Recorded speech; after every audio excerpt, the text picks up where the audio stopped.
سبحان الله طاحوا مع جنوب افريقيا لرئيس الكاف هو من جنوب افريقيا، ما يقدروش يعملوا في الكواليس. وهذا واش اليوم بين حقيقه كره القدم، الحقيقه فوق ارضيه الميدان. واليوم كفانا هذا يعني انا نقول لك سي كاما، يعني لما تشوفوا شام يديروا يعني كفانا المخزن هذا ورئيسه فوزي لقجع ومدربه السفشنه. خلي كما قال لك واحد يا خويا هما يروحوا في واد وحنا رانا من جهتنا، ولكن عداله الهيه اليوم انصفت الكره الافريقيه فوق ارضيه الميدان.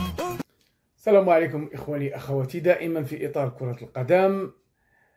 نهضة بركان فازت باللقب، ولكن يعني الجيران ديالنا دائما كيديروا فيها يدين ورجلين، وكيديروا فيها الكولسه، وكيديروا فيها امور اخرى اللي يعني كيديرها المغرب وكيديرها القجاع وما الى ذلك.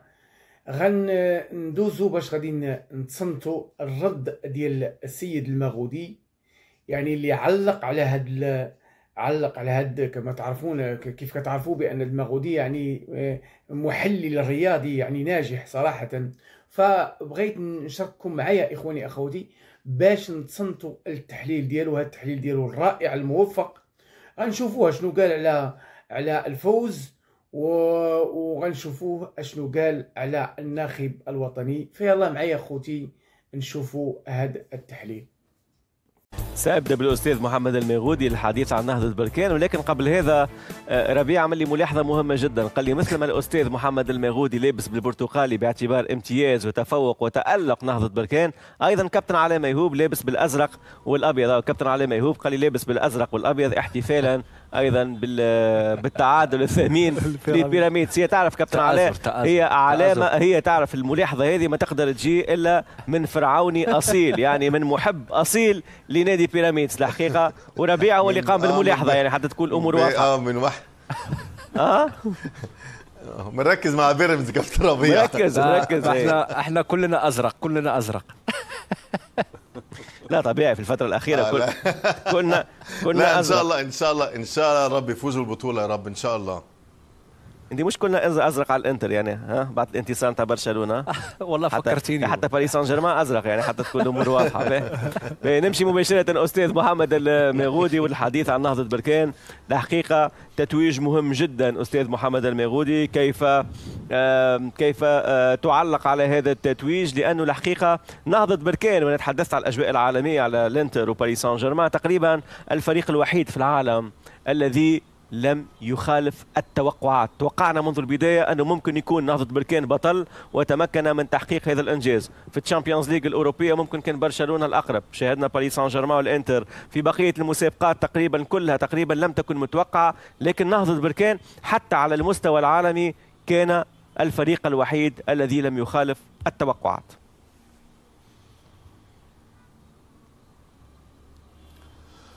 والله عزيزي هيكل، أنا دعني في البداية أعبر جهرا كما عبرت سابقا عن دعمي لهذا الفريق، أعبر جهرا عن سعادتي بهذا التتويج كمغربي، وأيضا كواحد من الذين يشجعون المجتهدين، ومهما كان مواقعهم ومهما كانت أيضا جغرافيتهم ومهما كانت أيضا مراكزهم. الأساس هو ضروري عند الإنسان المستقيم، عند الإنسان السوي، هو أن ينوه بكل ناجح وأن يدعم كل ناجح.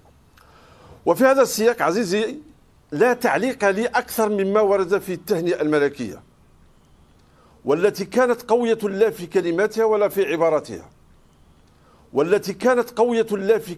ولا في عباراتها، وأقوى هذه العبارات عزيزي هيكل تقول: والتي جددتم من خلاله التأكيد على مثال الفريق المحترف.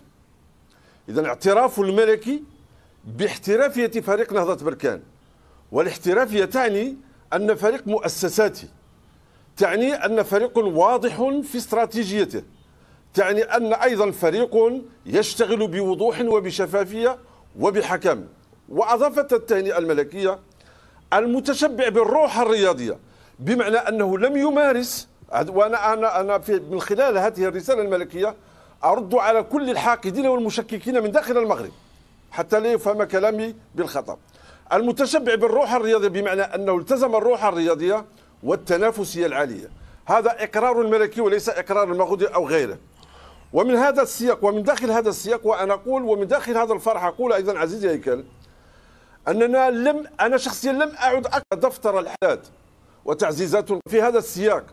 أهنئ الشعباني على التتويج وأهنئ أيضا على رسالته التي تفيد روح انتمائه إلى وطنه تونس وتفيد وفاءه لهذا البلد العظيم وهو يرتدي العلم التونسي.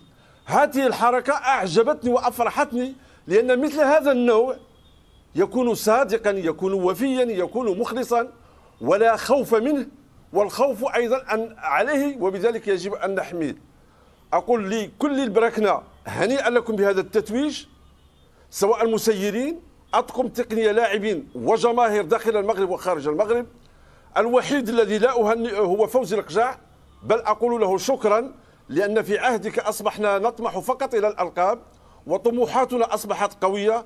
واصل على هذا الدرب وكل الدعم لفريق نهضة بركان وكل المجتهدين بالمغرب. واضح أستاذ محمد المغودي، البرتقالي يليق بك على فكرة. نشوف فيك الصورة كانت رائعة جدا أنت بالقميص البرتقالي، يعني بقميص نهضة بركان وألوان نهضة بركان. نمشي رفيق حليش. رفيق أعتقد على كامل المسار على كامل المشوار نهضة بركان يستحق هذا اللقب، لأنه نهضة بركان تقريبا لم ينهزم في هذه البطولة باستثناء هزيمة نوعا ما شكلية أمام شباب قسنطينة. تذكر مباراة الإياب تقريبا فريق 5 انتصارات وتعادل في دوري المجموعات، انتصار ذهاب وإياب على أساكا بيجان، في الدور النهائي لم ينتصر. يعني الحقيقة على كامل المشوار أكثر فريق استحق هذا الإنجاز. صحيح هيكل، يعني صراحة فريق متكامل من كل النواحي، من الخطوط الثلاثة، في التسيير، في الإدارة الرشيدة. نتكلم على فريق نفس ما ذكر الأستاذ مغودي، يعني في احترافية عالية من كل الجوانب. يستاهل التتويج من بداية المنافسة إلى نهايتها. نفس ما ذكرت آخر الهزيمة الوحيدة شباب قسنطينة لأنه كان مفوق بال4-0، يعني شكلية بكل المقاييس، ولكن غير هذاك حتى الأداء كان جيد في كل المباريات. يمكن يعاب عليه المباراة هذه الأخيرة، لكن أكيد مباراة صعبة كانت ضد فريق شرس صعب أيضا اللي هو سيمبا فقط. لكن على العموم وفي الإجمال فريق كان باين من البداية أنه مرشح أولا للتتويج، وثانيا بأنه يطمح بقوة إلى الظفر باللقب. صراحة تتويج مستحق، نقول لهم مبروك وإلى الأمام. الحين لازم يطمح إلى ما أكثر، لما لا الشامبيونز ليج والمنافسة عليها أكيد أنه مستوى ثاني، مستوى أعلى وأكبر، لأنه راح ينافس أندية عريقة. صحيح رفيق. وما زلت باش نرجع لنقطة الشامبيونز ليج وما الذي يجب أن يتغير في نهضة بركان حتى نبقى مع الإنجازات الكبيرة الحقيقة لفريق نهضة بركان. طبيعي جدا نذكر أنه الناخب الوطني المغربي استدعى 3 لاعبين اللي في قائمة المنتخب المغربي، 3 لاعبين هم عبد القادر العسال وياسين البحيري والحارس منير المحمدي ربيع. 3 لاعبين. هذا يؤكد أنه نهضة بركان يمتلك إمكانيات كبيرة. هذا يؤكد أنه حتى الناخب الوطني مش بالأمر السير، مش بالأمر الهين، أنه فريق يمتلك عدد كبير من المحترفين وعدد كبير ينشطون في الدوريات الأوروبية، ومع هذا ينادي على 3 لاعبين في فريق محلي. هو المحمدي دائما ما كان متواجد، تعرفوا كان الحارس الأساسي للمنتخب الوطني في تقريبا السنوات الأخيرة، وبعد عودته إلى نهضة بركان استمر هذا اللاعب على أنه يكون ضمن المنتخب ويستحق ذلك للأمانة. بالنسبة للبحيري على المستوى اللي قدمه، كما أنا في رأيي الشخصي أفضل لاعب على مستوى الدوري المغربي للأمانة، على المستوى الثبات، الادوار الدفاعيه وخاصه الادوار الهجوميه. شاهد زحزوح لاعب الجيش الملكي، ولكن لما شاهدت ياسين البحيري تشعر انه اكثر انتظام، اكثر استقرار في المردود، وحتى لاعب يعني ممكن اكثر فاعليه ونجاعه. بكل تاكيد. يعني هذا الموسم انا في رايي الشخصي ممكن تنصيبه ان صح التعبير افضل لاعب على مستوى الدوري المحلي من لما قدمه، كذلك فوزه بالالقاب هذا يخول له على انه يكون افضل لاعب بالدوري المغربي ليس من الهين انك تفوز بالدوري المحلي، تفوز بكاس الاتحاد الافريقي، وهناك ممكن مسابقات اخرى ممكن كاس صحيح كاس الاتحاد الافريقي، وممكن كذلك اذا ما فاز يعني بين قوسين في كاس العرش، وتنتظر كذلك كاس الاتحاد السوبر عفوا كاس السوبر الافريقي، وكل هذا تخدم مصالح هذا اللاعب. وطني الناخب الوطني اعتقد انه تقريبا في سابقه اولى استاذ محمد الميغودي شاهدنا ناخب وطني يتحول مع فريق محلي لمتابعته ولمناصرته، وايضا ممكن لمتابعه بعض اللاعبين على عين المكان. تقريبا المره الاولى شاهدنا الناخب الوطني يقوم بهذا الامر، لانه شاهدنا وليد الركراكي متواجد كان في الزنجبار. هناك ايضا من اول هذه المساله، هناك من يمكن ان يؤولها انه لماذا نهضة بركان بالذات، لماذا هذا الامر يحصل مع هذا الفريق. ممكن جدا لو كان فريق ثاني الوداد او الرجاء صعب جدا ان يقوم بهذا الامر، ولكن ممكن جدا باعتبار رئيس الاتحاد المغربي لكرة القدم هو من أحباء نهضة بركان، باعتبار الآن هو ليس برئيس، نقول من أحباء نهضة بركان، ممكن أراد أن يقوم بهذا الأمر ممكن تقربا لرئيس الاتحاد المغربي لكرة القدم.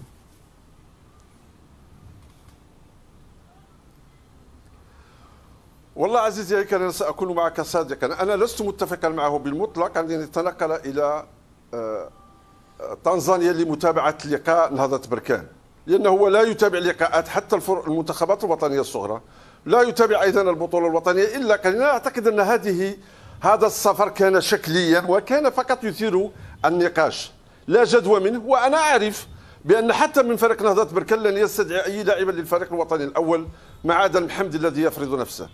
أنا بالنسبة إلى هذا السفر لم يكن مثمرا ولم يكن مفيدا بالمطلق، ولست متفقا معه، واضح أنا لست متفقا معه. وأيضا لست متفقا معه حتى في بعض خرجاته الإعلامية التي يغازل فيها جمهور الوداد ضد الجماهير الأخرى إلى غير ذلك.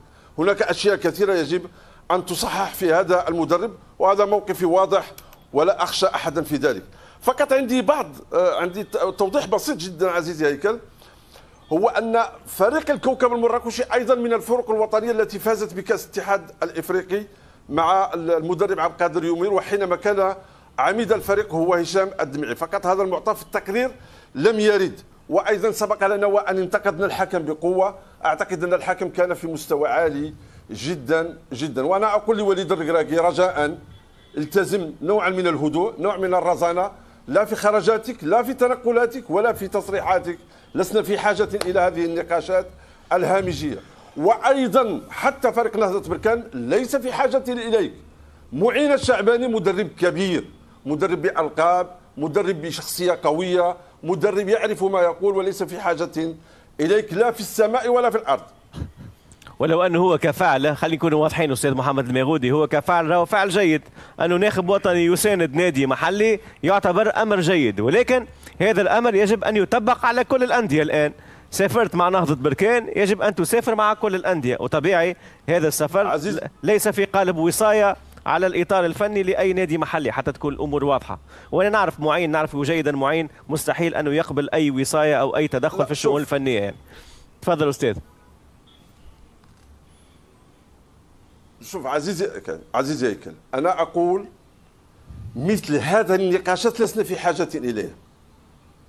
نحن في كرة القدم الوطنية الآن في حاجة إلى نقاشات في عمق كرة القدم الوطنية، في حاجة إلى مناقشة هل الأندية الوطنية في مستوى التنافس الإفريقي، هل كرة القدم الوطنية تستفيد منها المنتخبات الوطنية. أنا في مثل هذه النقاشات يجب أن نركز عليها يجب أن نركز. أما وليد الركراكي أن يخلق لنا مثل هذه النقاشات، أنا أعتقد أن الأمر لسنا في حاجة إليه، وهو أصبح ملزم إن بقي على رأس المنتخب الوطني أن يرافق كل المنتخبات كل الأندية الوطنية إن شاء الله إذا شاركت وتأهلت إلى النهائيات. واضح استاذ محمد الميغودي. نمشي الكابتن علاء لانه نتحدث مع علاء وطارق، نتحدث اكثر على المستقبل، على الشامبيونز ليج الافريقيه، لانه اعتقد من خلال ما شاهدناه كابتن علاء ميهوب، من خلال ما شاهدناه في كاس الكونفدراليه الافريقيه لكره القدم، وهذه السهوله ممكن في نوع من الصعوبه في مباراه الاياب. الحقيقه ممكن الورقه الحمراء هي اللي سهلت المأموريه نسبيا على نهضه بركان، ولكن نوع من السهوله على كامل المشوار بالنسبه لهذا الفريق ممكن يجعل نهضة بركان سيكون علامة فارقة الموسم القادم في الشامبيونز ليج الإفريقية؟ تحياتي ليك يا هيكل، وطبعا الف مبروك استاذ محمد المغودي وكابتن ربيع. نهضة بركان فريق بجد فريق كبير، فريق متطور جدا، فريق بتتفرج عليه يا هيكل وانت مطمن الى حد كبير، او مطمن ان الفريق ده مش هيخذلك حتى لو مش في احسن حالاته. يمكن انا بتفق مع كابتن رفيق ان هو ما كانوش احسن حالاته في المباراه النهائيه، يمكن فرق بس موضوع الطرد، لكن تحس ان الفريق بيستغل. مش عيب على فكره لما طرد من الفريق المنافس لعيب، هو استغل الموضوع ده، وفريق بيلعب لاخر دقيقه يا هيكل، هم متعادلين في الوقت الضايع، عنده ثقه جامده في قدراته، في قدرات مديره الفني اللي عامل معاهم يعني شغل ممتاز في كره القدم عامه، اذا كان جوه الملعب او بره الملعب. ويعني انا بيعجبني هدوءه جدا جدا جدا. ما فيش مش مدير فني متعصب، لا يعني مدير فني واثق من نفسه. انا طبعا بثق فيه جدا، ودايما كنت بشيد بيه حتى لما كان هنا موجود في مصر مع النادي المصري البورسعيدي. فريق نهضة بركان يا هيكل تقريبا طول الموسم واحنا بنتكلم على الفريق ده، على انجازاته، على فريق تحس ان هو ماشي بخطى ثابته جدا، فريق تحس ان هو شغال في هدوء جدا، بعيد عن الصراعات، بعيد عن اي حاجه، عندهم سياسه معينه شغالين عليها من الناحيه الاداريه ممتازين طبعا، والناحيه الفنيه هي دي فرق كره القدم اللي انت بتحبها. يعني انا مش هكذب عليك، انا كنت بتفرج على المباراه وكنت يعني متعاطف جدا مع نهضه بركان، وعايزهم يكسبوا فعلا باي طريقه. وعجبني ادائهم، حتى في بعض الاوقات كانش الاداء احسن حاجه، لكن الاوقات اللي هم كانوا بيلعبوا كفريق، لا تحس ان هو فريق محترم بكره القدم، فريق يطمنك. في كذا عنصر ممتازين في كره القدم. ياسين البحيري ده لاعب، انا من وجهه نظري هو احسن لاعب في الفريق كله، لعيب ممتع، الكره في رجليه تحس ان هي دايما انت الكره طالعه من رجله سليمه، بتحرك كويس قوي، بيتصرف في الاماكن كويس قوي، دايما بيستخدم عقله قبل رجله، وده من لعيبه الكوره انا بحبها عامه في الشكل العام. لكن نهضه بركان اعتقد هيبقى فريق مقلق جدا السنوات القادمه بالخطه اللي ماشي فيها دي. اعتقد تدعيمات جايه اكيد للفريق، لكن البطولات اللي بياخدها يا هيكل مش سهل جدا. زي ما قال محمد، تكسب بطوله الدوري في المغرب مش سهله خالص، طبعا بتبقى بطوله عنيفه جدا، وفوزك بالكونفدراليه كمان دفعه قويه جدا. عنده فرصه كبيره يضيف الثلاثيه في كاس العرش، وليه لا، وبعدين عنده كاس السوبر الافريقيه. اعتقد الفريق بيعيش احلى ايامه، لكن دايما انا يعني لما اكون في احسن ايامك كده استغل الايام دي واستغل الظروف دي ان انت تعمل تدعيم للفريق يليق بيك، لان البطوله القادمه يا هيكل زي ما تفضلت قلت بطوله الابطال بتبقى اصعب شويه. لكن كل التحيه لفريق نهضه بركان، بصراحه فريق محترم جدا جدا. صحيح، فريق محترم جدا جدا. ونمشي لكابتن طارق سالم ونستغل صفه كابتن طارق سالم كمدير رياضي، لانك تابعت الفريق. تحدث كابتن علاء عن بعض التدعيمات المفروضه للفريق. استاذ محمد المغودي قال المفروض الفريق يقع تدعيمه تقريبا في كل الخطوط. حسب رايك من خلال ما شاهدته، ما هو المفروض على نهضة بركان أن يقوم به هذا الفريق من أجل أن يكون رصيد بشري متكامل الموسم القادم في الشامبيونز ليج الإفريقية؟ أنا عندي معلومة طارق أنه في مبلغ مالي محترم جدا رصد لقلب هجوم من طراز رفيع لنهضة بركان.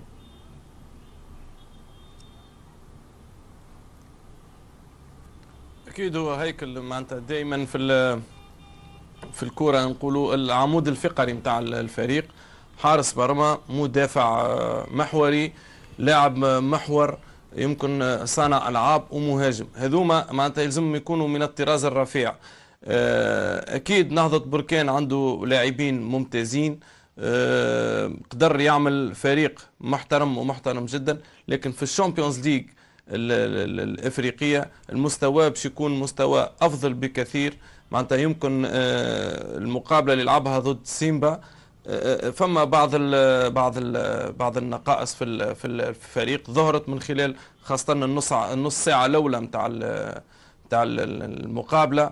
دونك معناتها اكيد معين الشعباني يعرف النقائص ويعرف الخصال اللي يلزمها تكون موجوده. اكيد مهاجم من الطراز الرفيع معناتها حاجه مهمه جدا، ويمكن اللاعب معناتها صانع اللعب، لاعب كما نقولوا يكون مبدع، يكون مراوغات معناتها قويه، ينجم يقلب لك مقابله في لحظه. اللاعبين هذوما سواء يكون على الرواق ولا لاعب معناتها كما نقولوا صانع العاب، هذوما مهمين جدا في الفريق، خاصه كي باش يلعب مع فرق من طراز عالي. بالنسبه للدفاع ولا الواحد المنظومه الدفاعيه هي اللي تنجم تفرض نفسها مع لاعبي بركان. هم على المستوى التكتيكي وعلى المستوى الدفاعي ممتازين جدا، لكن كما قلت لك على المستوى الهجومي من المستحسن يكونوا اللاعبين اكثر فنيات معناها، واكثر كمهاجم وخاصه صانع لعب ولا لاعب رواق. كما قلت لك فريق محترم، لكن اللعب في الشامبيونز ليج مستوى عالي. يمكن سيمبا باش يلقى عديد من الفرق في مستوى ولا احسن من مستوى سيمبا اللي لقى معها صعوبات خاصه في المقابله نتاع الاياب.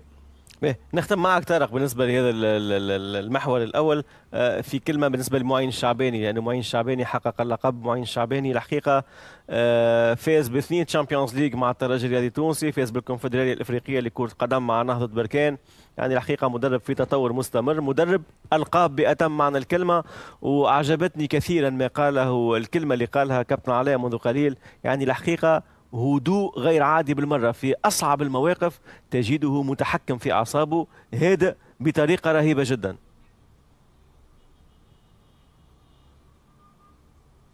شوف هيكل مدرب خدم مساعد في بدايته مع خالد بن يحيى، مع عمار الصويح، مع فوزي البنزرتي، اكيد انه باش ياخذ برشا معناتها خبره من المدربين هذوما اللي هما ممكن من احسن المدربين في تونس.